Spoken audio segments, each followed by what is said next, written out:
Hi teachers and learners! So, this is Miss A Collectives and ipapakita ko kung paano i-edit ang ating pinakabagong game na Crack and Solve. So, para po sa mga hindi pa nakakapag-download, you may message Hi Vessel on FB page. So, para saan po itong laro na to? This game is aiming at ang tinatarget po natin dito ay ang literacy and numeracy skills ng ating mga estudyante. Here's how to play the game. The teacher will give clues. Ito po yung code na ika-crack nila. So, hindi na rin natin to kailangang i-edit dahil ready na siya para sa ating klase. So, kung meron man tayo ditong kailangang baguhin, ito po yung mga equations. Tayo po ang gagawa ng mga mismong equations. It will depend on the words that we want to present to the class. So, for example, sa aking klase, ang gusto kong kuhanin nilang word ay ang term na layout. The first answer for this one ay dapat 12. Ayan. So, 16, minus 4 is equal to 12. Para ang makuha nilang first letter ay L. Siyempre, ang sunod ay A. 2 minus 1 is equal to 1.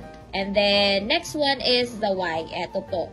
So, 25, the answer should be 25. So, 51 minus 26 is 25. So, L-A-Y hanggang sa matapos natin yung term na layout.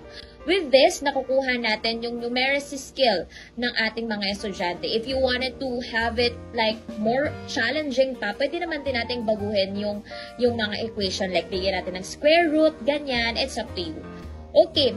Next one is to target the literacy skill. So, titignan talaga natin kung nakuha ba nila o alam ba nila yung ibig sabihin ng term na na-crack nila. So, dito lang natin siya babaguhin. If you wanted to have a layout o kaya naman artist o kaya naman or what, pwede po natin siyang baguhin. It is editable. So, obviously, dapat po, pagkatapos nilang i-crack yung code, kailangan hindi pa lalabas yung check, 'di ba? Kasi tatanungin muna natin sila what is the best answer. Dapat hindi mo na 'to lalabas. Just click it. Animation. Pwede nating i-click yung fade. Nakalagay dito on click. Make sure it is on click. Ayan. Sige, try natin siya. Slideshow. Wala muna yung check. Tatanungin muna natin sila. Layout is what? So, kapag nakuha na nila yung tamang sagot, just click and then lalabas yung check niya. So, ganun lang po kadali gawin or i-edit ito. Thank you so much. Bye!